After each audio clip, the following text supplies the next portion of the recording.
Elshinta News and Talk. Pemerintah melalui Kementerian Sosial akan meluncurkan bantuan langsung tunai BLT dengan nilai sebesar Rp300.000 per bulan selama 3 bulan yang disatukan sehingga menjadi Rp900.000 mulai hari ini, Senin 20 Oktober 2025. BLT diberikan kepada 35,04 juta keluarga penerima manfaat atau KPM dengan total anggaran Rp30 triliun lebih disalurkan melalui bank-bank himbara dan juga PT Pos Indonesia. Apa yang bisa dibaca dari penyaluran BLT kepada 35,04 juta KPM? Kami sudah bersama dengan peneliti Selios, Galau D. Muhammad. Elshinta News and Talk. Mas Galau, apa yang bisa dibaca dari pemberian BLT kepada 35,04 juta KPM ini? Apakah menunjukkan bahwa indeks kita masih naik turun mengenai penerima bantuan? Baik, sebelumnya apa yang bisa kita baca Mbak ya terkait dengan program BLT yang besaran anggaran sekitar 30 triliun gitu ya untuk 35 juta KPM, jadi sekitar 140 juta pribadi yang disasar gitu ya. Yang sinyal yang paling kuat yang bisa kita pahami di sini, pemerintah sebenarnya mengakui adanya kelemahan daya beli masyarakat. Jadi belakangan kita menghadapi gejolak ekonomi gitu ya, di mana biaya operasional untuk hidup hari ini itu lebih tinggi karena ada beberapa komponen pajak yang meningkat gitu ya. Kemudian ada permasalahan sistemik, struktural gitu ya, di mana ekonomi rumah tangga hari ini sedang rapuh. Jadi pemerintah melalui program BLT sebenarnya ingin mengintervensi secara langsung adanya stagnasi ekonomi di level rumah tangga. Jadi dengan BLT ini sebenarnya suatu program yang baik gitu ya, tapi akan lebih baik kalau permasalahan strukturalnya dijawab. Jadi kalau kita lihat BLT ini kan hanya periode Mbak ya, hanya temporer. Jadi hanya periode waktu dalam 3-4 bulan misalkan. Nah itu tidak akan mampu kemudian mengubah atau memperbaiki struktur ekonomi dan juga stabilitas keuangan yang ada di level rumah tangga setiap masyarakat gitu ya. Jadi seharusnya yang kita dorong lebih pada permasalahan yang sistemik gitu ya. Hari ini kita menghadapi stagnasi upah real. Kita menghadapi adanya ketimpangan produktivitas antar wilayah. Kita hari ini masih mengalami minimnya insentif dalam hal sektor padat karya. Itu yang kemudian tidak mampu dituntaskan oleh pemerintah. Jadi BLT hanya menjadi solusi sementara, bantalan penahan untuk kondisi yang saya kurang lebih percaya ini hanya sementara saja. Ya. Gini rasio kita di beberapa daerah bagaimana, Mas Galau? Ya, tentunya hari ini kita menghadapi tren yang menurun gitu ya dalam hal ekonomi gitu ya, tapi dalam hal ketimpangan hari ini justru naik gitu ya.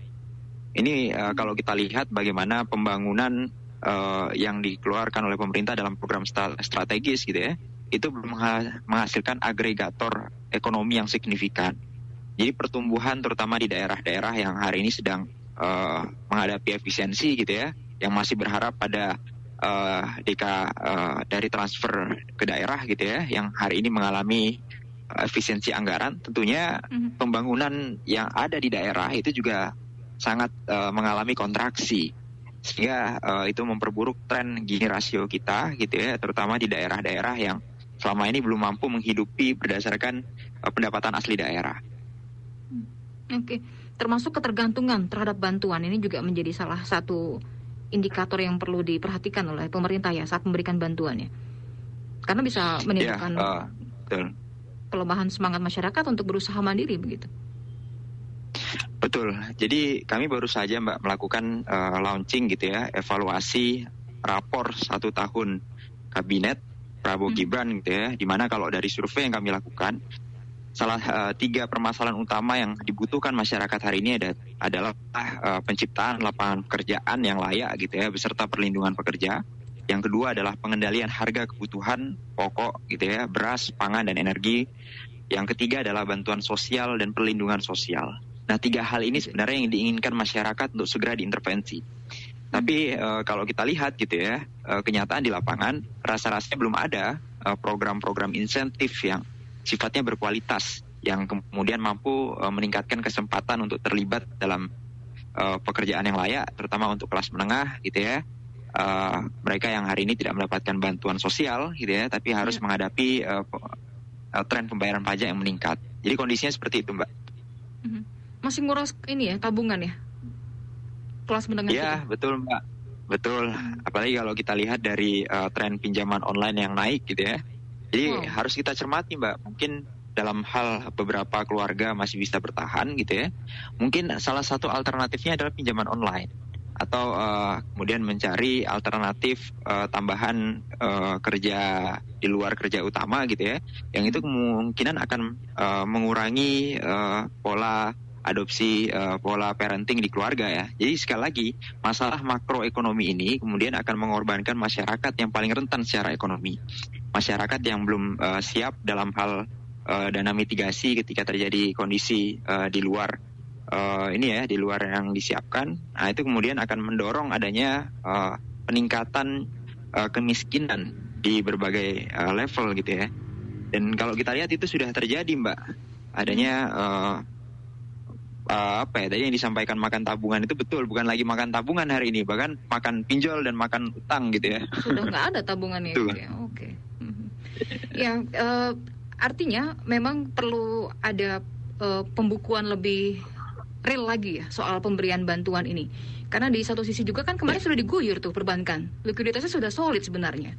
Tapi kenapa justru yang paling tinggi sekarang jadinya pinjol gitu ya? Ini kan juga mengganggu pasar sebenarnya. Dan sore ini, Mas Galau, Presiden Prabowo sedang memimpin rapat kabinet. Ya. Apa kira-kira yang ditunggu oleh pasar, oleh masyarakat mengenai apa yang, mengenai ekonomi ya, bukan hanya BLT sebenarnya kan ya. Kita juga harus melihat traffic ekonomi kita secara setahun ini bagaimana gitu ya. Kalau mau membicarakan ini pada konteks bantuan langsung tunai gitu ya, hari ini kita belum tuntas untuk menyelesaikan permasalahan berkaitan dengan data.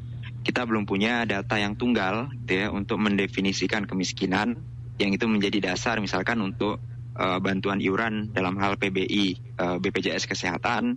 Ya, itu berbeda datanya kemudian. Apakah itu bisa dipastikan mereka juga menerima BLT gitu ya, atau dalam hal bantuan-bantuan di kementerian dan lembaga terkait yang juga memberikan bantuan. Nah ini yang kemudian menjadi permasalahan sistemik saya rasa. Ada banyak sekali gitu ya. Hari ini kita mengalami proses shrinking the middle class. Atau di mana kelas menengah hari ini menyusut gitu ya. Dan apa intervensi pemerintah untuk hal itu gitu ya. Itu tidak selesai dengan BLT gitu ya. Di balik itu saya rasa juga hari ini kita harus melihat dan mengukur gitu ya. Bagaimana dampak bansos terhadap daya beli real. Jadi yang disampaikan tadi bahwa Menteri Purbaya, Pak Purbaya sudah sampaikan, sudah kita gelontorkan uang itu ke perbankan gitu ya. Harapannya ekonomi real di bawah berputar. Tapi sekali lagi itu hanya satu sisi ya kan, supply side gitu ya. Tapi kita belum berbicara mengenai demand side atau permintaan masyarakat yang hari ini mengalami gejolak ekonomi besar-besaran. Ya kan, ada banyak sekali peningkatan harga untuk jasa gitu ya, jasa pendidikan, layanan-layanan di sektor sosial gitu ya. Itu yang kemudian menguras ekonomi masyarakat saya rasa. Itu barangkali kayaknya pelaku kondisi. Usaha juga wait and see terus ya. Meskipun perbankan bilang enggak kok, nggak dibeliin dolar kok uangnya, tetap digelontorkan ke masyarakat. Tapi realnya kan pelaku usaha juga wait and see loh, Mas Galau. Dengan situasi saat ini, makronya ya, mikronya dan lain sebagainya. PHK juga masih terus jalan ya. Beberapa perusahaan besar juga skala internasional juga kemarin publis ya akan PHK belasan ribu dan lain sebagainya. Yap. Kalau kita lihat Mbak ya, sebenarnya pemerintah hari ini belum berinvestasi secara serius dalam hal industri atau dalam hal pengembangan usaha ya. Karena kalau kita hitung alokasi anggaran misalkan gitu ya, dalam sekitar 10 tahun terakhir gitu ya, alokasi untuk belanja yang sifatnya pembangunan makro ya, infrastruktur gitu ya, BMTB lah sifatnya. Nah itu justru hanya berputar di angka minus 12% dibandingkan 10 tahun sebelumnya. Kita belum berinvestasi serius dalam hal mesin gitu ya, high teknologi gitu. Ya, kita belum tuh.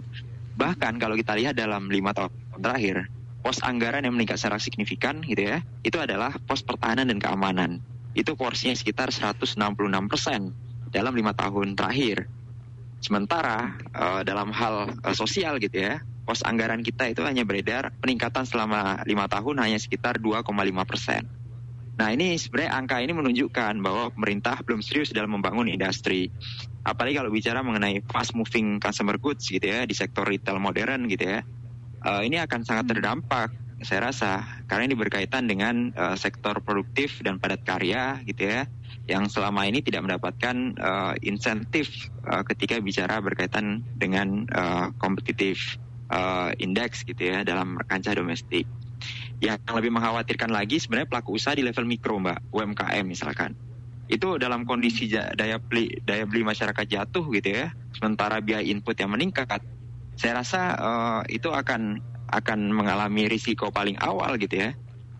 Jadi kita harus punya kemudian indikator untuk menilai apakah BLT ini gitu ya mampu menjaga sirkulasi finansial di sektor bisnis. Karena selama ini gitu ya itu hanya periodik gitu ya, tanpa kemudian menyasar kelompok masyarakat secara luas yang memang juga terdampak. Dan kalau kita lihat hari ini gitu ya, kita belum punya namanya disiplin fiskal. Nah ini harus dipilih harusnya Pak Purbaya, bukan hanya sekedar menggelontorkan uang ya kan, tapi kita harus melihat bagaimana struktur dan komposisi fiskal dalam hal misalkan mau mendorong ekonomi. Justru belakangan kita melihat adanya crowding out effect gitu ya, terutama di sektor real. Ada namanya proses terkurasnya gitu ya, simpanan yang ada di bank oleh pribadi misalkan. Jadi pemerintah saya rasa ada banyak sekali serangkaian kebijakan ya yang harus didorong, tapi itu belum pernah kita tengok kemudian langkah konkretnya. Misalkan alternatif pembiayaan yang kami hitung itu sekitar 542 triliun potensi penerima negara dari sektor pajak alternatif, yang itu bukan menyasar menengah ke bawah ya, tapi menyasar pemilik-pemilik dari yang selama ini mungkin memiliki dampak langsung terkait dengan degradasi lingkungan, atau dalam hal produksi batu bara gitu, windfall profit tax bisa kita lakukan. Tapi langkah itu saya rasa Pak Purbaya belum melakukan secara bertahap ya. Oke, masih jadi PR ya disiplin fiskal kita ya, termasuk penerbitan tax enrich untuk mereka yang kaya. Itu belum kena pajak tuh ya, Mas Galau ya. Ya betul Mbak. Jadi sebenarnya begini, BLT itu sebenarnya satu hal yang baik gitu ya, tapi tidak cukup di sana. Jadi harus dibarengi dengan serangkaian kebijakan yang mendukung kapasitas produksi, terutama pelaku usaha. Dalam hal ini misalnya stimulus fiskal yang langsung menyasar untuk mikro UMKM, ya kan, dalam hal bahan baku, pembiayaan ultra mikro gitu ya, itu yang harus dipastikan. Dan juga yang penting adalah stabilitas harga pangan. Nah ini yang terus mengalami kontraksi, ya kan.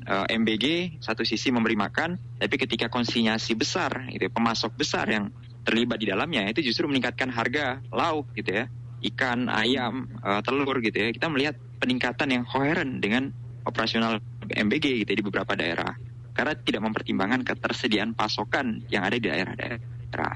Dan yang paling penting saya rasa ketika semua hal itu sudah dilakukan, kita harus serius dalam membangun ekosistem sistem perlindungan sosial kita gitu ya. Jadi datanya harus tunggu, nggak boleh ini versi Kementerian A dan B beda-beda. Nah itu yang harus clear. Oke, baik, kita akan lihat ya bagaimana BLT ini bekerja untuk pertumbuhan ekonomi kita. Ya kalau ada yang bilang sih akan ada pergeseran lah dari 5% menjadi 5,3% di 2026 pertumbuhan ekonomi kita, Mas Galau. Kita akan lihat nanti ya bagaimana efektivitas dari pembelian BLT ini untuk peningkatan daya beli masyarakat kita. Terima kasih Mas Galau sudah bersama El Sinta siang hari ini, sehat selalu. Ya, terima kasih Mbak. Demikian tadi pendengar wawancara kami bersama dengan peneliti Selyos Galau Muhammad. El Sinta News and Talk.